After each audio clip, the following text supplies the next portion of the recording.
নমস্কার দর্শক বন্ধুরা, ইমেজ বেঙ্গল হেলথ কেয়ার অনুষ্ঠানে আপনাদের সকলকে স্বাগত। আমরা যখন আস্তে আস্তে করে করোনার প্রথম এবং দ্বিতীয় ঢেউকে পেরিয়ে একটু একটু করে স্বাভাবিক ছন্দে ফিরছি, ঠিক সেই সময় নতুন চিন্তা আমাদের সমস্ত পৃথিবীকে ভাবাচ্ছে।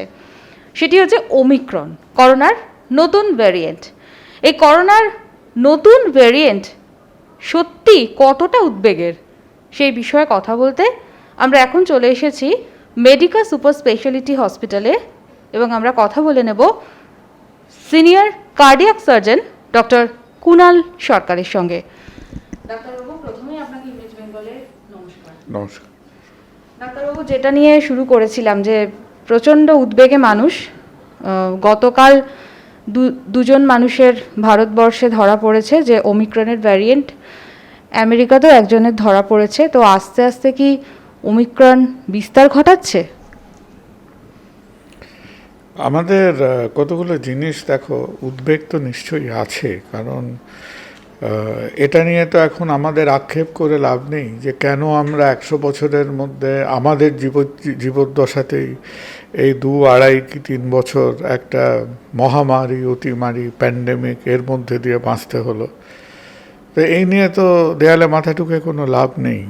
এটা একটা বাস্তব সত্য যে আমার তোমার ভাগ্যে এটা লেখা ছিল, বা এই প্রজন্মের মানুষের ভাগ্যে এটা লেখা ছিল যে আমাদের এই সময়টা কাটাতে হবে। এবং আমরাই যদি মনে করি যে আমরাই পৃথিবীর প্রথম লোক যারা একটা মহামারী দেখছি চোখের সামনে দিয়ে, তা তো ঠিক নয়। হ্যাঁ, সে খ্রিস্টপূর্ব 600 BC থেকে রেকর্ডেড প্যান্ডেমিক আছে। তার আগে কি না কি হয়েছে জানি না। তো আর্লি 19th সেঞ্চুরিতে যেটা আমরা এপিডেমিক বলতাম, পূর্ব ভারতে, কলকাতায়, পশ্চিম ভারতে তো অন্তত 2 বছর পর পর এক একটা লেগে থাকতো। কখনো কলেরা হতো, হতো, প্লেগ হতো, অল দিস থিংস ওয়ার দেয়ার। এই পরিপ্রেক্ষিতটা কেন বলছি? কারণ এই যে SARS-CoV-2, এটা হচ্ছে মানুষের ইতিহাসে, পৃথিবীর ইতিহাস আর মানুষের ইতিহাসটা এক নয়। কারণ পৃথিবীর ইতিহাসটা হচ্ছে 8 বিলিয়ন ইয়ার্স, মানুষ তার মধ্যে একটা ভগ্নাংশ, একটা স্মল ফ্র্যাকশন অফ ইট, 120-130 হাজার বছর। মানুষের সমগ্র ইতিহাসে এটা প্রথম প্যান্ডেমিক যেটা আমরা কিনা কিছুটা বিজ্ঞানের লেন্স দিয়ে দেখতে পাচ্ছি। আগে আমরা কি লেন্স দিয়ে, ধরো তুমি এর আগের প্যান্ডেমিকের কথা ভাবো, সেই আগের প্যান্ডেমিক হচ্ছে 1918। লোকে আর্লি 1900 অবধি একটা আবছা আজগুবি আইডিয়া ছিল যে ভাইরাস অর্থাৎ ব্যাকটেরিয়ার থেকেও ছোট কিছু সংক্রামক জীবাণু হতে পারে। এই সম্বন্ধে জানি, দেখছি না, দেখতে পাই না, জানি না, তাকে কোনোদিন চোখে দেখিনি, তার স্ট্রাকচার কি, কিন্তু আমরা বুঝতে পাচ্ছি যে ব্যাকটেরিয়ার থেকেও কিছু স্মলার ইনফেক্টিভ অর্গ্যানিজমস বা পার্টিকলস হতে পারে। এইরকম একটা আবছা আইডিয়া নিয়ে কিন্তু আমাদের এন্টায়ার স্প্যানিশ ফ্লুটাকে, বা মানে সেটাও একটা সোয়াইন ফ্লু রেসপিরেটরি ছিল, আক্রমণ ছিল, আমাদের কাটাতে হয়েছে। এই যে এত রকম আমাদের কথা, এই জিন, variant, DNA, RNA, structure, virus, ওসব চুলোয় যাক, বিন্দুমাত্র কোনো আইডিয়াই ছিল না। আর কেউ কখনো 1918 অবধি 1920-21 বলে যে স্প্যানিশ ফ্লু মানে ধীরে ধীরে 3 বছর সারা পৃথিবীকে নাস্তানাবুদ করে তার শেষ হয়। 5 কোটি লোক মারা গেছিল। প্রায় তখনকার পৃথিবীর জনসংখ্যার একটা সিগনিফিক্যান্ট প্রপোর্শন, তখন বোধহয় সারা পৃথিবীর পপুলেশন 50 কোটি ছিল কিনা সন্দেহ, হোয়াটএভার, হয়তো 100 কোটির মতো ছিল সেই সময়। রবীন্দ্রনাথের কথায় বলতে গেলে এটা নববিস্ময়ের আনন্দ যে তুমি এটা first time in human history আমরা একটা ভাইরাস দেখছি, ইনফেকশন দেখছি, তার স্ট্রাকচার বুঝছি, তাকে অ্যানালাইজ করছি। তাহলে প্রথম কথা হলো যে কেউ আমি কেন এই কথাটা বললাম, কেন লার্জার ছবিটা বললাম, এই কারণে বললাম যে কেউ একেবারে কি বলবো চূড়ান্ত হতাশায় ডুবে পড়ছেন যে কোনো দিন এরম হয়নি, যে এরম একটা বিচ্ছিরি জিনিস আমাদের ভোগাচ্ছে, জ্বর হচ্ছে, কাশি হচ্ছে, কত লোক মারা গেলেন, এ হলো। এটা যেন একটা একটা শুধু মানে অদৃশ্য নয়, দৃশ্যত একটা অভিশাপ মানুষের ওপরে। অভিশাপ কিনা জানি না, that is the fate of human civilization. কেন ভাইরাল ইনফেকশন হয় এটা বুঝতে গেলে সেটা একটা পরে অনেক ডিটেল আলোচনা লাগবে। এটা একটা নতুন ইনফেকশন নয়, এটা একই সেই SARS-CoV-2 ভাইরাস। এটা একই রকমের শ্বাসনালীতে এফেক্ট করে, নাক মুখ দিয়ে ঢোকে, নিউমোনিয়া করে, চেস্ট ইনফেকশন করে। আর ভাইরাসের নিজস্ব নিয়মই হলো সে মাঝে মধ্যেই ছদ্মবেশ ধরার চেষ্টা করবে। ছদ্মবেশ তো শুধু ব্যোমকেশ ধরতেন না, শুধু শরদিন্দুবাবুর মনোপলি নয়। তো হয়তো এই ভাইরাসটা ব্যোমকেশ গল্প সমগ্রটা পড়েছিল, মাঝে মধ্যে ব্যোমকেশ ছদ্মবেশ ধরে বেরিয়ে যেত। আর্থার কনান ডয়েল আমাদের বলেছেন, শার্লক হোমস ছদ্মবেশ ধরে তার ক্রিমিনালদের ধরতেন। So it is first of all let us understand যে এটাকে নিয়ে একটা মেগা ডিপ্রেশন তৈরি করে কোনো লাভ নেই। This happens. আর আমরা আমাদের এই সংক্ষিপ্ত short civilization, human civilization is very short. এই যে আমি তুমি এখন পৃথিবীতে এত মস্তানি করছি, আরে আমাদের থেকে তো কয়েক হাজার গুণ বেশি ডাইনোসররা পৃথিবীতে ছিল। আমরা তো নবাগত অতিথি। মানুষ যে সমানে একটা কথা বলে না, পৃথিবীর ভবিষ্যৎ নিয়ে চিন্তা করে। এই global, this are important issues. Global warming, climate change, দুটো কথার মধ্যে গোলালে চলবে না। পৃথিবীর ভবিষ্যৎ নিয়ে ভাবার উদ্ধত্ত আমাদের নেই। আমরা নিজেরা টিকে থাকবো কিনা আমরা সেইটুকু দেখছি। আমরা টেকার পর আমার তোমার জায়গাটা হয়তো সেলফোনটা নিয়ে নিল। সেকেন্ড পয়েন্ট হলো, এটা কোনো নতুন অসুখ নয়। আমরা সবাই মাঝে মধ্যে আমাদেরও আশ্চর্য লাগে, সত্যি কথা আমারও একটা আশ্চর্য আছে যে কেন মিডিয়া এই অমিক্রনটাকে এতটা হাইপ করলো। I have my genuine questions, আমি ফ্র্যাঙ্কলি বলছি। তা বলে আমি এক্ষুনি কনস্পিরেসি থিওরির মধ্যে ঢুকছি না। কেউ বলছে স্টক মার্কেট, কেউ বলছে বিগ ফার্মার ষড়যন্ত্র, কেউ বলছে কারো ভেস্টেড ইন্টারেস্ট আছে, আবার লকডাউন হয়ে যায়। যাই হোক, ওই সব একেবারে রোগে রহস্য রোমাঞ্চগুলো পরে হয়তো বেরোবে। I am not going into that. তো ব্যাকগ্রাউন্ডে আরেকটা ভালো কথা চিন্তা করো। দেখো, আমরা যে জাস্ট গো ব্যাক, তুমি রিওয়াইন্ড করো কোভিডের গল্পটা। কোভিডের গল্পতে আমরা জানি যে অ্যাটলিস্ট অগাস্ট সেপ্টেম্বর 2019 থেকে চায়না জানতো, আইদার চায়নার ল্যাব থেকে এসছে কি বাজার থেকে এসছে, সেটা নিয়ে পরবর্তী কথা। আমরা কিন্তু একটা ভালো জিনিস দেখলাম ওমিক্রনের মধ্যে দিয়ে। তুমি মার্চের 11 তারিখ কি 13 তারিখ অবধি হুয়ের প্যান্ডেমিক ডিক্লারেশন হয়নি। 6 months, 7 months সারা পৃথিবীতে লোকে ঘুরে বেরিয়েছে, ছুটে বেরিয়েছে, এদিকে একটা রেসপিরেটরি প্যান্ডেমিক। তো এইটাই তো গল্পটা শুরু না, এইভাবে হয়েছে। হ্যাঁ, আমি জানি না তোমরা আবার কোনো পলিটিক্যাল পার্টির মদতপুষ্ট কিনা, হয়তো আমার ওপর লোকে ঘুষি পাকিয়ে আসবে, শুনলে খুব ব্যথা পাবে। হ্যাঁ, জানুয়ারি আমাদের এই যে সেকেন্ড ওয়েভে যে আমরা একেবারে আমাদের কুস্তির ম্যাচে ফেলে প্রায় দেশটাকে রোড হামানদিস্তে দিয়ে পিষেছে কোভিড ভাইরাস। ডেল্টা আসছে, তার আগে অবধি প্রথমে উহান, আলফা, এই সবগুলো স্ট্রেন আমাদের এখানে ছিল। এর মধ্যে কিন্তু বিটা স্ট্রেন সাউথ আফ্রিকায় অলরেডি একবার ঘুরে গেছে, ভারতবর্ষে আসেনি। এর মধ্যে একটা ব্রাজিলিয়ান স্ট্রেন ব্রাজিলে ঘুরে গেছে, ওইভাবে সারা ভারতবর্ষে আসেনি বা পৃথিবীর অন্যান্য দিকে যায়নি। তো আমরা যে জিনিসটা গিয়ে জানতাম ধরে নাও জানুয়ারিতে, কেউ বলে তারও আগে, আমাদের মোটামুটি ঘুম থেকে উঠে এক কাপ চা খেয়ে চোখ রগড়ে জিনোম বার করে এটা যে নতুন ভেরিয়েন্ট, এবং সে বোধহয় কয়েক হাজার লোক মরে যাবার পরে ডেল্টাটা বেরোলো। বাই দ্য টাইম আমরা তো একেবারে নাজেহাল হয়েছি, এবং তার সঙ্গে সঙ্গে সারা পৃথিবী। India has never colonized the world, but Indian virus today has colonized the world. সারা পৃথিবীতে সে রানী ভিক্টোরিয়া যেরকম একাধিপত্য করতেন, এটা হচ্ছে আমাদের রাজা ভিক্টোরিয়া নিয়ে। তো সেই তুলনায় দেখো, the good thing, pick up the good things in life.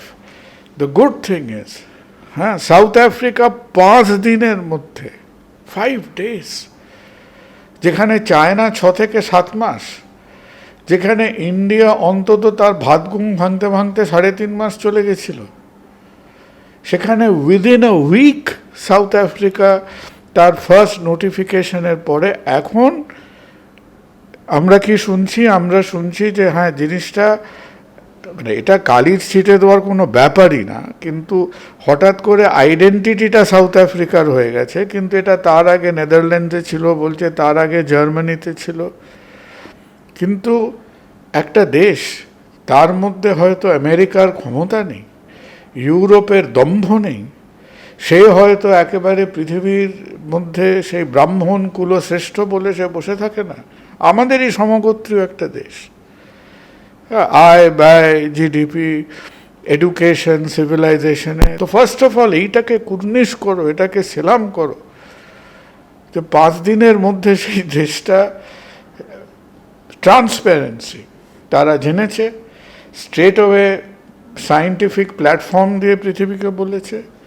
এবং যারা বলেছে, এই যে ডক্টর প্রফেসর ডি অলিভিয়েরা বলে এক ভদ্রলোক যে অ্যানাউন্স করলো, তাকে তো মানে আমাদের যে সমস্ত মুখ্যমন্ত্রী প্রধানমন্ত্রীরা এই ডাক্তারদের ওপর তো সবাই হম্বিতম্বি করে, সুযোগ পেলেই করে।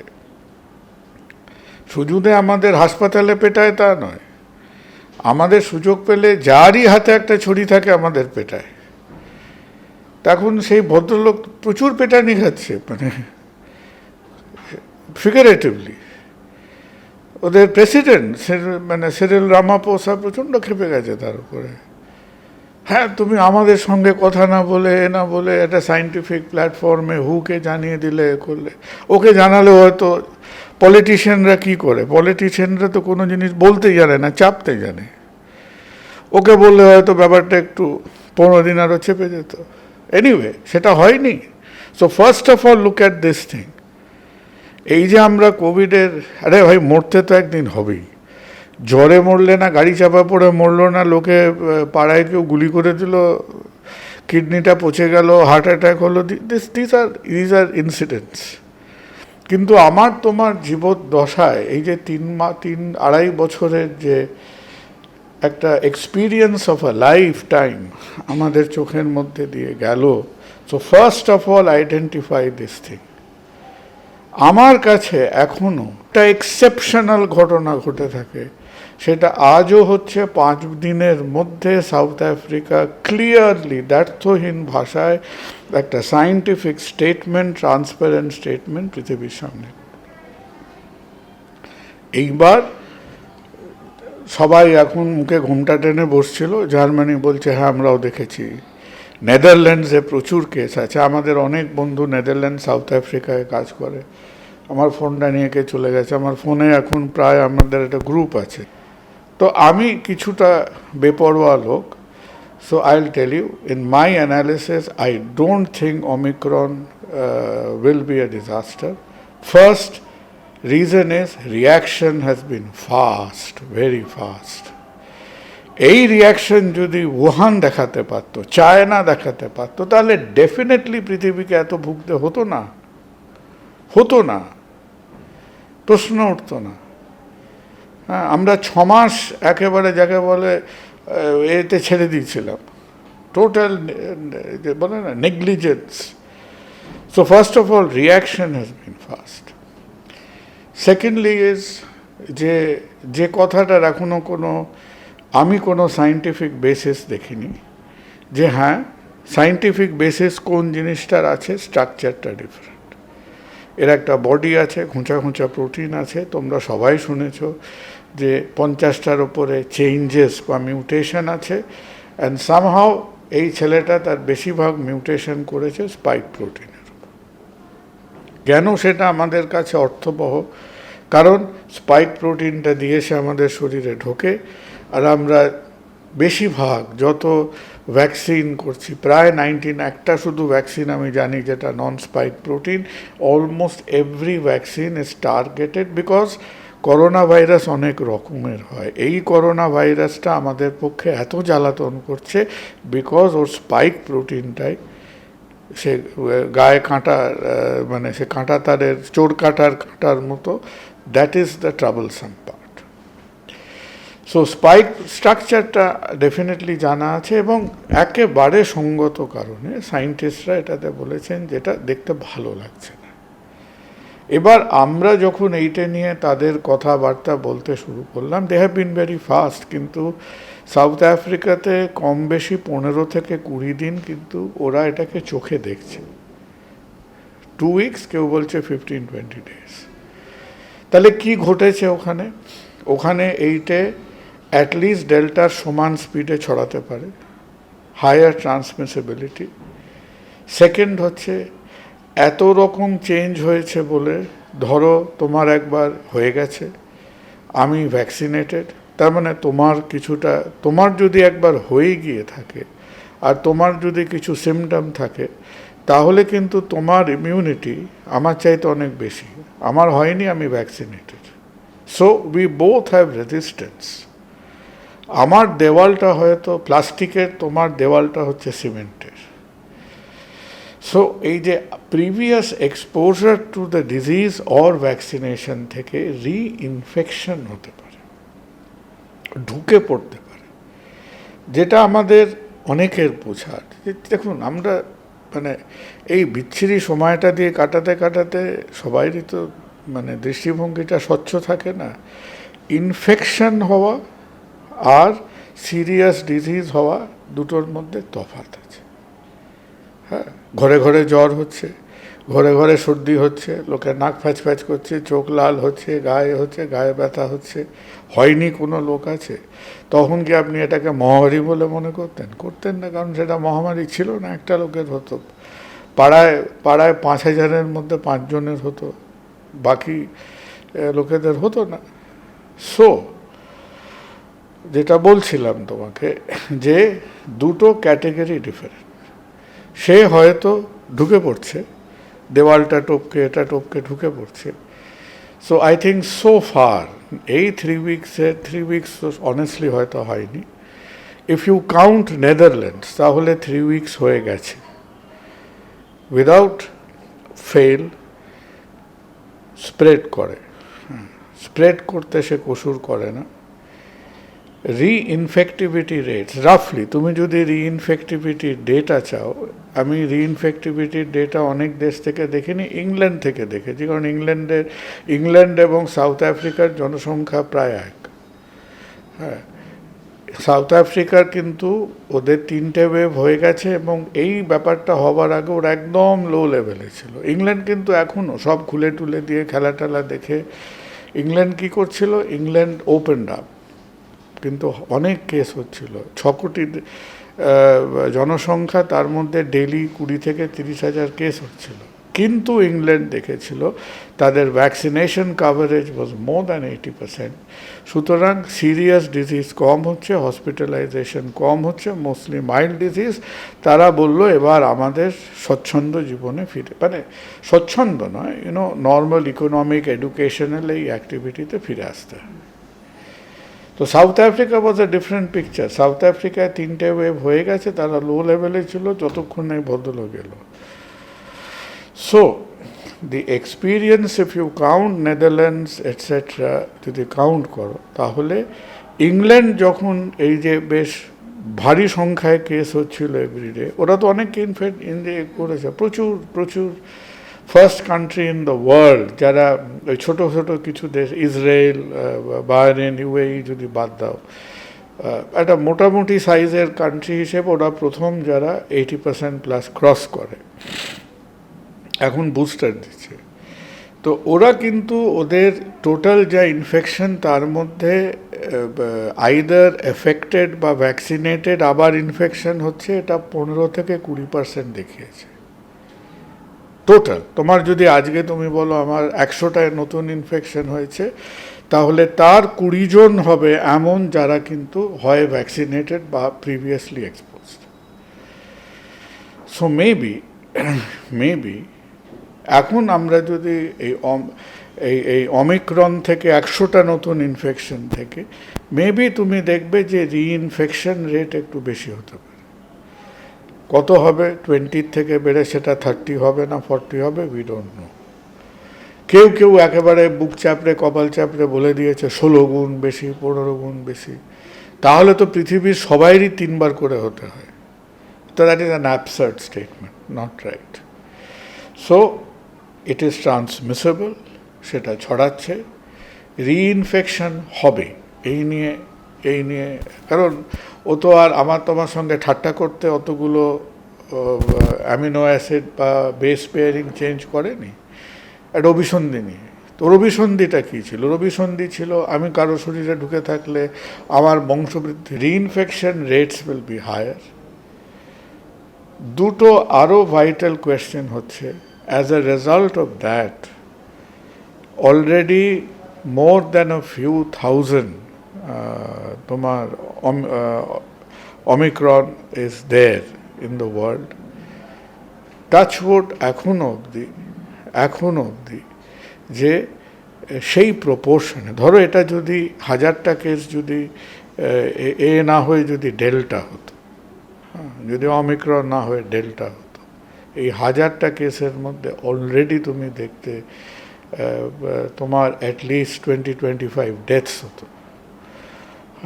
It would have already resulted in 200-300 hospitalizations. তো এটা নিয়ে চেল্লাচিল্লি করে লাভ নেই।